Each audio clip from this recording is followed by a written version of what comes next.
ભાવનગરનો Shetrunji dam સિઝનમાં 7મી વખત overflow થયો।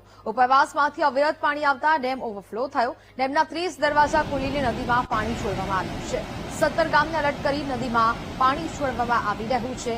17 જેટલા ગામો છે તેમને સાવચેત રહેવા માટે તંત્રએ પણ અપીલ કરી છે। 17 ગામને એલર્ટ કરી હાલ 30 દરવાજા ખોલીને સતત પાણી છોડવામાં આવી રહ્યું છે। ઉપરવાસમાં ભારે વરસાદને કારણે પાણીની આવક નોંધાઈ રહી છે।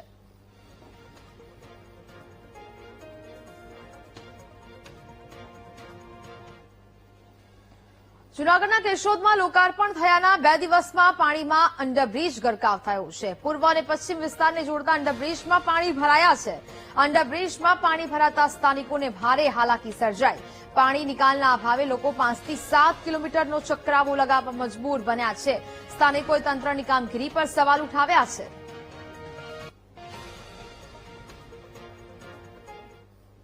આ અંડરબ્રિજ ચાલુ કર્યો, બનાવ્યો, 2 દિવસ થયા ચાલુ થયો અને અત્યારે 7-8 ફૂટ પાણી ભર્યું છે। આનો ઉકેલ શું?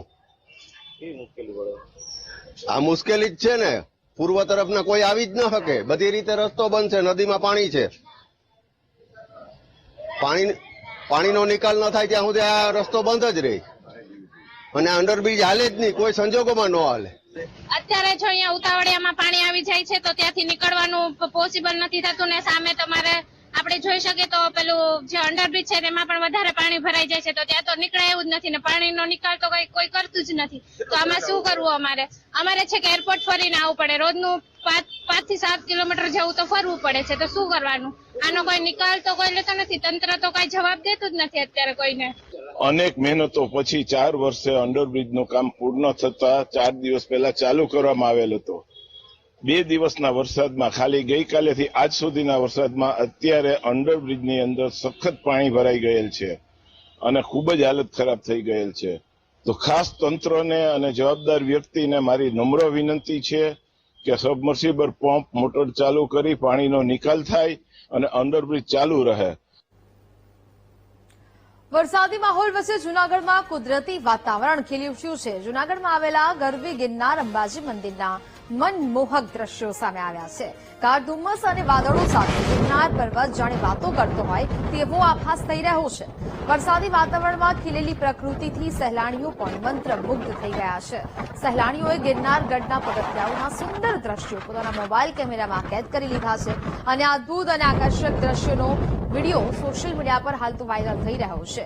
હરિયાળીથી જાણે કે આ ગરવો ગઢ ગિરનાર ઘેરાયો હોય તેવા દ્રશ્યો ચારે બાજુથી જોવા મળી રહ્યા છે। ગાઢ ધુમ્મસ અને ચારે બાજુ વાદળ છે તે અહીંયા જોવા મળી રહ્યા છે। વાદળો સાથે વાતો કરતો આ ગિરનારનો ગઢ અત્યારે નજરે પડી રહ્યો છે। લોકોએ પોતાના મોબાઈલ કેમેરામાં આ સુંદર અને આહલાદક દ્રશ્યો કેદ કર્યા છે।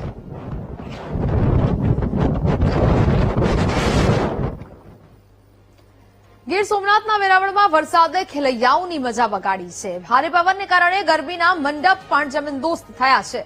ગરબા ગ્રાઉન્ડમાં પણ પાણી ભરાયા છે। ગ્રાઉન્ડમાં પાણી ભરાતા આયોજકો અને ખેલૈયાઓની ચિંતા વધી। પાણી ભરાઈ જતા ગરબા કેન્સલ થવાની શક્યતાઓ પણ જોવા મળી રહી છે।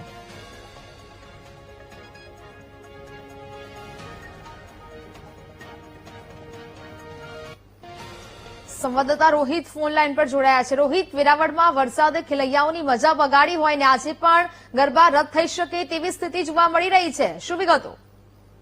ચોક્કસથી ગઈકાલે જે રાત્રિના જે વરસાદ જે મન મૂકીને જે વેરાવળ શહેર અને તેના જે આસપાસના વિસ્તારમાં પડ્યો તેને લઈને વેરાવળ શહેરના જે તમામ જે ગરબીના જે ગ્રાઉન્ડો હતા તેની અંદર હાલ પાણી થયું હતું ને ગરબી હાલ જે કેન્સલ કરવી પડી હતી। ત્યારે આજે પણ જે ખેલૈયાઓ છે તે મોટાભાગના જે ગ્રાઉન્ડો છે તેની અંદર ગરબી નહીં રમી શકે કેમ કે વેરાવળની અંદર જે વરસાદ જે પડ્યો છે તેને લઈને જે આયોજક દ્વારા જે બધું આયોજન કર્યું હતું તેની અંદર હાલ પાણી ફરી વળ્યું છે ને હજુ પણ જે નિશાળવાળા જે ગ્રાઉન્ડો છે અને જે ગ્રાઉન્ડની અંદર જે માટી નાખેલી છે તે માટીની અંદર ગારો હોવાના કારણે જે ગરબે રમનારા જે લોકો છે તેને આજે પણ ગરબે નહીં રમવા મળે છે।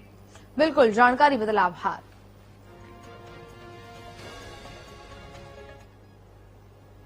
દાહોદમાં વરસાદી માહોલમાં યુવકના માથે મોત બનીને વીજળી ત્રાટકી। વીજળી પડતા મયુર માળી નામના યુવકનું મોત થયું છે। મોટા પાડલા ગામે ખેતરમાં ઝાડ નીચે ઉભેલા 4 લોકો પર વીજળી પડી। વીજળી પડતા 2 બાળકો સહિત 4 લોકો ઇજાગ્રસ્ત થયા। તમામને સારવાર માટે હોસ્પિટલમાં દાખલ કરવામાં આવ્યા હતા। 4માંથી 1 યુવકનું સારવાર દરમિયાન મૃત્યુ થયું છે।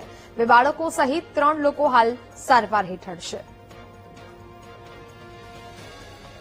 તો વીજળી પડતા યુવકનું મોત થયું છે. 4માંથી 1નું સારવાર દરમિયાન મોત થયું. વીજળી પડતા 2 બાળકો સહિત 4 લોકો ઇજાગ્રસ્ત થયા હતા અને આ તમામને સારવાર માટે હોસ્પિટલમાં દાખલ કરવામાં આવ્યા હતા.